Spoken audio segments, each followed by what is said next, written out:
Matelar empezó sus estudios de Derecho en Lovaina. Después se especializó en Demografía en París, trabajando con el IRFED, Fundación del Padre Lebret.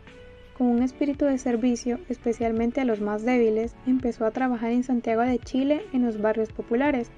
Eso fue el resultado de su formación cristiana y de los Scouts.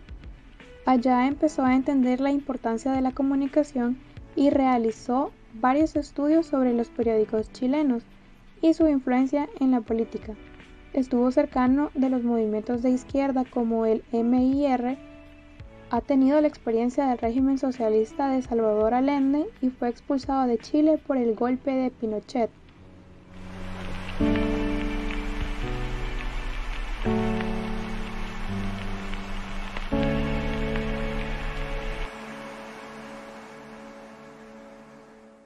El exilio fue en París. Ha tenido dificultades en encontrar un empleo, pero finalmente fue nombrado profesor de la Universidad de París. Ha tenido una presencia intensa en los medios intelectuales del momento en París, pero también en América Latina, en los lugares del cambio social progresista, Cuba, Nicaragua, Venezuela, los foros sociales mundiales, etc.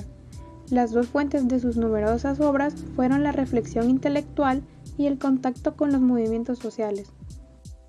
Armand Matelar introduce desde la década de los 70 una muy provocadora visión teórica, política y metodológica de la comunicación en casi todas las escuelas de comunicación, cultura, sociología, ciencias políticas, economía, educación, trabajo social, lingüística, etc., de México y América Latina, que dio origen a una nueva línea de análisis dentro de la sociología de la comunicación y la cultura.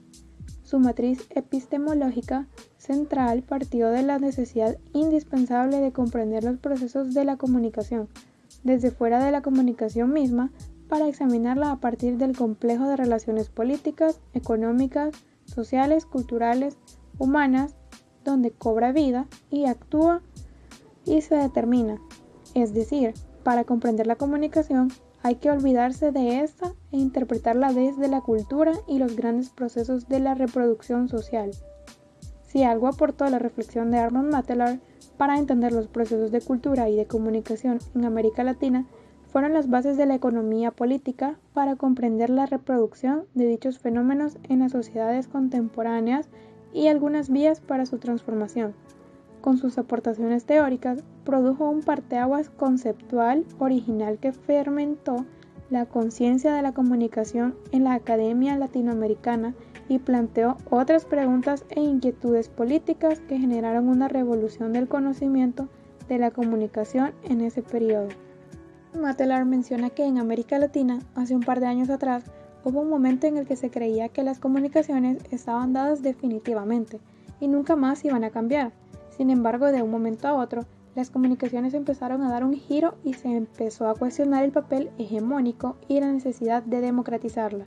Armand habla sobre lo que hizo posible este cambio y, según él, se debió al surgimiento de una nueva generación de investigadores que problematizaron de una manera distinta las comunicaciones y crearon la comunicación alternativa, es decir, los medios populares.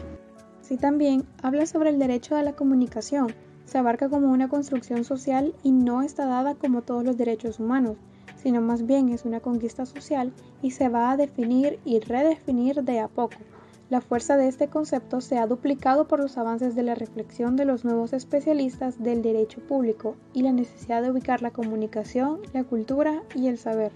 Uno de los primeros elementos es el surgimiento de una nueva generación de investigadores y de problematización que han problematizado de manera distinta a los medios de comunicación. Datos interesantes de Armand Matelar. Número 1. Ha tenido 5 distinciones doctor honoris causa. La primera fue en el 2005, fue otorgada por la Universidad Autónoma de Nuevo León. La segunda fue por la Universidad Nacional de Córdoba en el 2011. La tercera por la Universidad de Málaga en el 2014. La cuarta por la Universidad de La Habana en el 2015.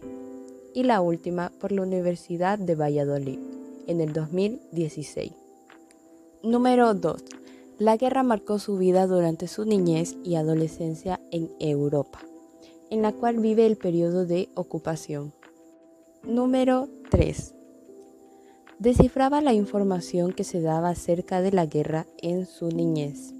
Número 4. Se unió a una comunidad de monjes seculares en Bretaña, pero la dejó un año después por ingresar a la Universidad Católica de Lovaina. Número 5. La beca que obtuvo de Visiting Professor fue dada por la Fundación Rockefeller, que duró 3 años después de haberse rebelado contra las fundaciones. Número 6. Recibe un nombramiento como experto del Vaticano en políticas de población, en el periodo del expresidente norteamericano John F. Kennedy, durante el momento de interés acerca de los problemas demográficos que estaban presentes en la agenda del exmandatario. Número 7. Fue ministro de Agricultura con Salvador Allende durante su periodo de gobernación. Número 8. Lo expulsan de Chile tras la derrota de Salvador Allende por el golpe militar que recibió en 1973. Número 9. Dedicó una película en relación con lo que condujo la caída de Allende, lo cual nombró La Espiral, en 1974. Número 10. La vocación de él nace de un choque de realidad, lo que le abría el camino a las comunicaciones, y su primer estudio fue el de las mujeres de los grupos populares y los cambios que surgían en ese momento, donde tuvo una colaboración con su actual esposa Michelle. Historia de las teorías de la comunicación, publicado en 1997. Este libro busca resolver algunos de los más grandes enigmas en el mundo de las comunicaciones, tales como ¿qué motiva ese creciente interés por el comportamiento de los usuarios de los instrumentos comunicativos? ¿Cómo ha influenciado la referencia biológica en la evolución de las ideas sobre la comunicación? Las respuestas a estas y otras preguntas proceden de una única fuente: el carácter interdisciplinar de las ciencias de la información y de la comunicación, que los autores de este libro toman como punto de partida para realizar 3 tareas esenciales. Estas mismas se debe leer el libro para entender cada una de ellas. La mundialización de la comunicación, publicado en 1998. Este libro relata la historia de cómo las comunicaciones han llegado a un punto tan importante en la sociedad en el cual no se puede vivir sin ellas, y también la relación que ésta tiene con los individuos en la sociedad, además de cómo ésta ha llegado a la lengua latina y cómo se ha ido estructurando de tal forma que se ha quedado en el diario vivir de cada uno de los que la utilizamos. Así también habla de cómo la comunicación últimamente ha hecho un cambio radical y en ese momento cómo la comunicación también se adaptaba a la lengua de cada uno de sus usuarios. Introducción a los estudios culturales, publicada en el año 2000. ¿Cómo influye el entorno social, la edad, la clase o la identidad étnica en el cortejo de la literatura? ¿Cómo se entiende el programa televisivo o los noticieros en los distintos públicos? Son algunos de los enigmas que este libro intenta resolver, además de introducirnos a un tema tan importante como lo es la culturización de las masas, además de hablar de cómo esta incluye algunos instrumentos tan importantes en la historia de la comunicación y de la publicidad, tanto así como es la literatura erudita y muchos otros temas muy importantes en la literatura. Historia de la sociedad de la información, publicado en el año 2002. ¿Qué relación podemos establecer entre la utopía de la sociedad de la información y la quimera de la biblioteca universal? ¿Es tan reciente la problemática de las redes sociales? ¿Qué papel desempeña la guerra en la revolución de la información? ¿Quién dirige el Internet? Estas son algunas de las preguntas que quizás todo comunicador se ha hecho, o incluso individuo que no estudia la comunicación como una ciencia. Sin embargo, cada una de estas es parte de nuestro diario vivir y realmente nos explica la forma en la que la comunicación ha llegado hasta ahora, o incluso cómo comenzó. Es tan importante estudiar la raíz de la comunicación tanto como lo que es ahora. Un mundo vigilado, publicado en el año 2009. Este libro, siendo el último de su autoría, es un poco más relacionado con la información y la informática en sí, además de algunos temas que en ese año eran muy importantes y un poco tabú para toda la sociedad, tales como la videovigilancia, ficheros, huellas genéticas, chips y todo tipo de información que tuviera que ver con tecnología, además de cómo los regímenes democráticos se multiplican de diversas formas en las técnicas de introducción cotidiana, en la información, así como en la sociedad que en ese día se vivía.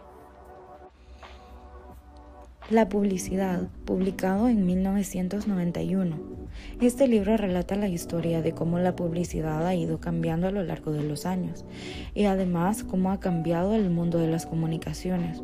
Un pequeño fragmento muy importante de este libro sería la frase: en una palabra, la publicidad no ha cambiado solamente de imagen, ha cambiado de naturaleza y con ello ha cambiado la relación con la sociedad. Este libro relata la historia de cómo la publicidad ha formado un gran cambio en la historia del mundo y de la sociedad, también dando a entender la importancia de esta y por qué deberíamos valorar más la historia de la misma. Aportaciones a las comunicaciones. Con sus aportaciones teóricas, produjo un momento decisivo conceptual original que fermentó la conciencia de la comunicación en la Academia Latinoamericana y plantó otras preguntas e inquietudes políticas que generaron una revolución del conocimiento de la comunicación en ese periodo. Originó una nueva escuela de pensamiento crítico en la región que se convirtió en un eje epistemológico fundamental para analizar la comunicación latinoamericana durante varios años, la cual va de la mano de la metodología marxista, de donde surgen en las escuelas de comunicación latinoamericanas un nuevo muro conceptual crítico que colocó en un lugar limitado que les correspondían a las corrientes estructuralistas y funcionalistas. Sentó las bases teóricas para pensar desde la sociología y la economía política de la información, diversas posibilidades que permitirían construir otros procesos de comunicación colectivos en nuestras sociedades. Y así, durante varias décadas, emergieron diversas generaciones de jóvenes comunicadores que adoptaron su visión para comprender, trabajar y transformar de manera crítica los procesos de comunicación social en Latinoamérica.